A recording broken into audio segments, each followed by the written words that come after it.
जैसा हमने last part में देखा था कि जेक जोंगशू को उसकी शादी से लेकर भाग जाता है क्योंकि वो फैमिली उसकी शादी किसी और से करा रहे थे। तियानवेन को गलतफहमी हो जाती है जिसकी वजह से जेक को तियानवेन से फाइट भी करनी पड़ती है, पर आखिर में तियानवेन को सब समझा दिया जाता है।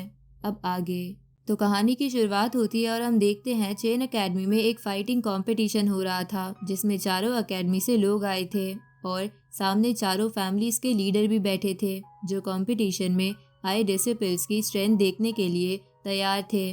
तुरंत ही कंपटीशन शुरू हो जाता है और एक एक करके सभी डिसिपल्स एक दूसरे को चैलेंज करने लगते हैं। हम जेक को भी देखते हैं जो फाइट देख रहा होता है। तभी उसके पास तियानवेन भी आ जाता है और जेक से पूछता है अगर वो उसको फाइट के लिए चैलेंज करेगा तो क्या जेक चैलेंज एक्सेप्ट करेगा। जेक कहता है हाँ क्यों नहीं। तभी हम एक नए डिसिपल फेंग यू को देखते हैं। उसे देखकर तियानवेन कहता है वो कौन है, उसने आज से पहले उसे कभी नहीं देखा। तभी यूहान तियानवेन के पीछे आ जाती है जिससे तियानवेन काफी डर जाता है।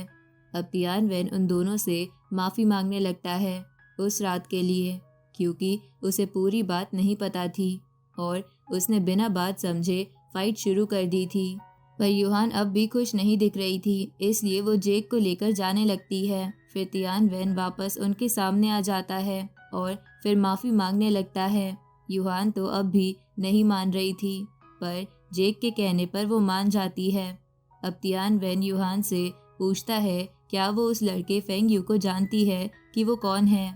यूहान बताती है उसे भी ज्यादा नहीं पता, पर उसने इतना सुना है कि उस लड़के के पास स्पेशल बॉडी है। जेक को स्पेशल बॉडी के बारे में कुछ नहीं पता था, तो तियानवेन बताता है कुछ ही लोग स्पेशल बॉडी के साथ पैदा होते हैं और स्पेशल बॉडी से उन्हें स्पेशल पावर्स भी मिलती है जिससे वो जन्म के साथ दूसरों से ज़्यादा स्ट्रॉन्ग बन जाते हैं। तभी एक लड़का रिंग में जीत जाता है और वो दूसरे सेक्ट के लोगों को फाइट के लिए चैलेंज करने लगता है। तभी फेंग यू रिंग में आ जाता है और चैलेंज एक्सेप्ट कर लेता है। अब वो लड़का फेंग यू पर हर तरफ से अटैक करने लगता है, पर फेंग यू के चारों तरफ एक शील्ड थी जिससे उसे कुछ नहीं हो रहा था। और जैसे ही वो लड़का थोड़ा कमजोर पड़ता है, फेंग यू अपना हथौड़ा निकालता है और एक ही अटैक में उस लड़के को रिंग से बाहर फेंक देता है। तियानवेन उस लड़के को अपने स्पेयर की मदद से ज्यादा घायल होने से बचा लेता है। ये देखकर फेंग यू तियानवेन को ही फाइट के लिए चैलेंज कर देता है। तियानवेन तुरंत ही रिंग में जाने लगता है, पर तभी यूहान तियानवेन के सर पर पैर रखकर जंप करती है और खुद रिंग में आ जाती है और फेंग यू को फाइट के लिए चैलेंज कर देती है। ये देखकर फेंग यू तो हंसने लगता है कि अब एक लड़की उसे चैलेंज करेगी और फाइट करने से मना कर देता है। ये सुनकर यूहान गुस्सा हो जाती है और अपनी लाइटनिंग लीड से फेंग यू पर अटैक कर देती है और इस बार फेंग यू को यूहान के अटैक से बचना पड़ता है क्योंकि फेंग यू अपनी शील्ड से लाइटनिंग अटैक्स को नहीं रोक सकता। कुछ देर तक तो फेंग यू यूहान के लाइटनिंग अटैक से बचता है, लेकिन यूहान के अटैक्स तेज होते जा रहे थे जिसकी वजह से फेंग यू का बचना मुश्किल हो रहा था। इसलिए फेंग यू अपना हथौड़ा निकाल लेता है और उससे यूहान पर अटैक भी कर देता है, पर यूहान उसके अटैक से बच जाती है। तुरंत ही फेंग यू यूहान पर वापस से अटैक करता है जिससे वो यूहान को हवा में उछाल देता है और दो हथौड़ों के बीच उसे दबाने की कोशिश करता है, पर यूहान हवा में अपनी डायरेक्शन बदल लेती है और आसमान में काफ़ी सारी लाइटनिंग इकट्ठा करके एक काफ़ी स्ट्रॉन्ग अटैक सीधा फेंग यू पर करती है। उस अटैक से फेंग यू बच नहीं पाता और हारा जाता है। ये देखकर बाकी मास्टर्स फेंग यू के मास्टर से कहने लगते हैं फेंग यू की बॉडी उसे नॉर्मल अटैक से तो बचा सकती है, पर लाइटनिंग से नहीं बचा सकती। जीतने के बाद यूहान तियानवेन को फाइट के लिए चैलेंज करती है, पर तियानवेन यूहान से फाइट नहीं करना चाहता था क्योंकि उसे लग रहा था कि उस रात की वजह से यूहान उससे गुस्सा है, इसलिए ऐसे उससे बदला लेना चाहती है। पर यूहान तो तियानवेन से फाइट करके उसे पहले ही कमज़ोर करना चाहती थी, जिससे जब तियानवेन उसके भाई से फाइट करे तो उसका भाई आसानी से जीत जाए। तियानवेन चैलेंज एक्सेप्ट नहीं कर रहा था, जिसकी वजह से सभी को लगने लगता है तियानवेन यूहान की पावर देखकर उससे डर गया। शायद इसी वजह से वो चैलेंज एक्सेप्ट नहीं कर रहा। अब सभी तियान वेन को चैलेंज एक्सेप्ट करने की कहने लगते हैं और यूहान भी बार बार उसे बुला रही थी, तो तियान वेन को रिंग में आना पड़ता है। अब तियान वेन यूहान को पहले 3 अटैक्स करने का मौका देता है और बदले में यूहान उसको उस रात के लिए माफ़ कर देगी। अब यूहान अपना पहला अटैक कर देती है और तियान वेन उससे आसानी से बच जाता है। उसके बाद बिना देरी के यूहान अपना दूसरा अटैक भी कर देती है।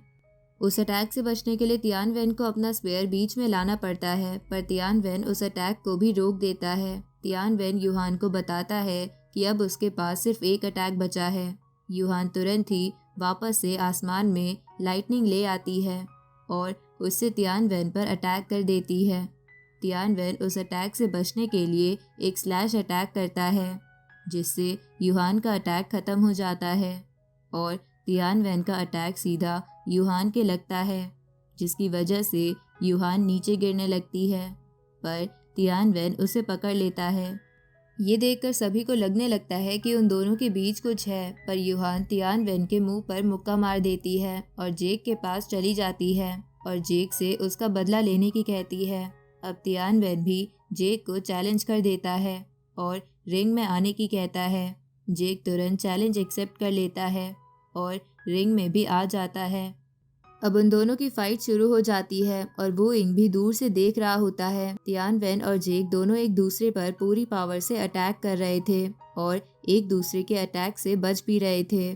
तभी तियान वेन जेक के पास आ जाता है और उस पर स्पेयर से अटैक करता है, पर जेक उससे दूर हो जाता है और अपनी स्वॉर्ड से अटैक करता है, पर तियान वेन जेक के अटैक को काटता है, उस पर स्पेयर से अटैक कर देता है, जिससे काफ़ी बड़ा ब्लास्ट होता है और सभी लीडर्स कहने लगते हैं कि तियान वेन काफ़ी ज़्यादा स्ट्रॉन्ग डिसिपल है, उससे जीत पाना आसान नहीं है।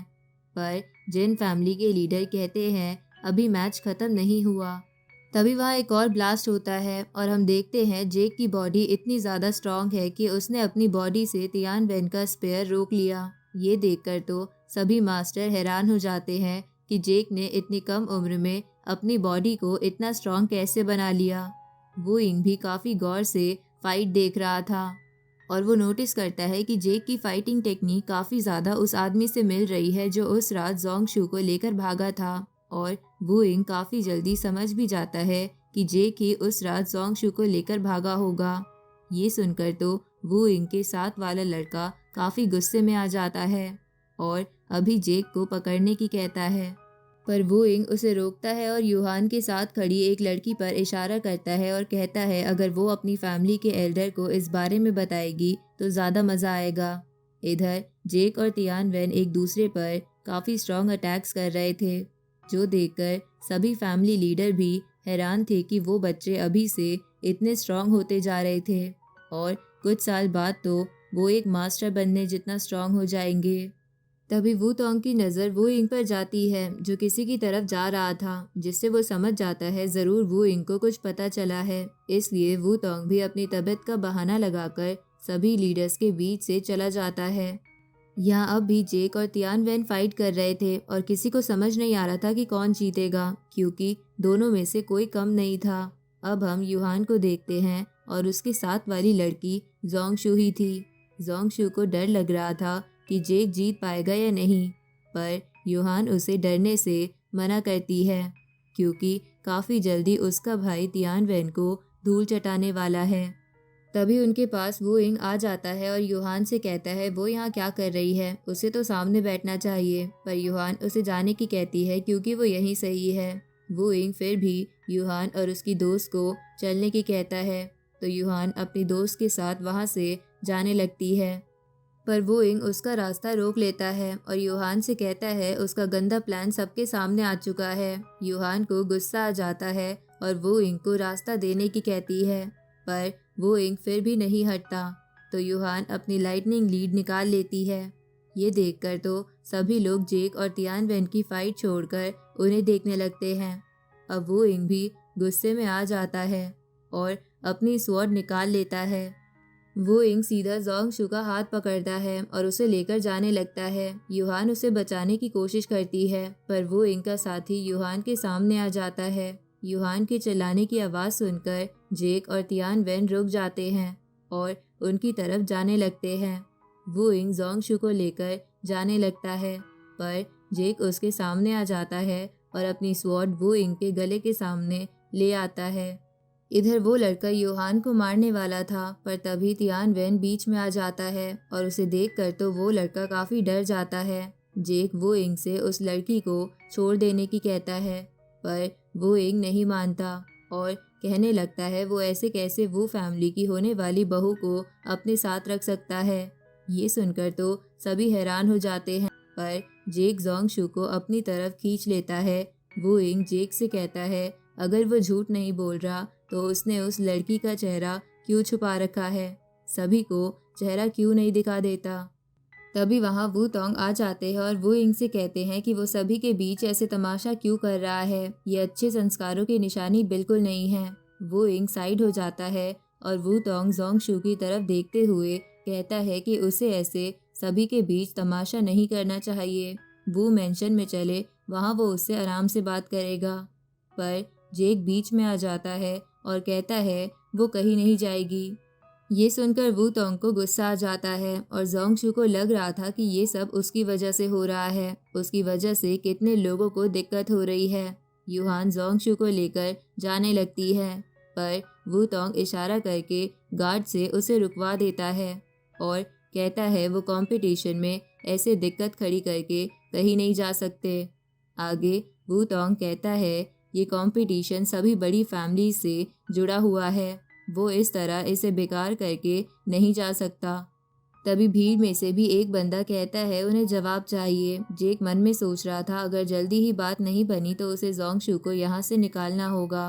तभी बाकी फैमिलीज के हेड भी आ जाते हैं, जिसमें जिन फैमिली के हेड भी शामिल थे, जिससे वहाँ खड़े लोग समझ जाते हैं कि अब मामला बड़ा होने वाला है, क्योंकि सभी फैमिलीज अब इन्वॉल्व हो चुकी है। तभी यूहान कहती है वो अपनी दोस्त को वू फैमिली को नहीं दे सकती, पता नहीं वो लोग उसके साथ क्या करेंगे। जिन फैमिली को यूहान की ये बातें बिल्कुल अच्छी नहीं लगती। अब तभी जोंगशू आगे आती है और कहती है ये सब उसकी वजह से हो रहा है और वही सब सही करेगी। ये कहते हुए जोंगशू अपनी हैट उतार देती है और इसी के साथ ये पार्ट यहीं ख़त्म होता है।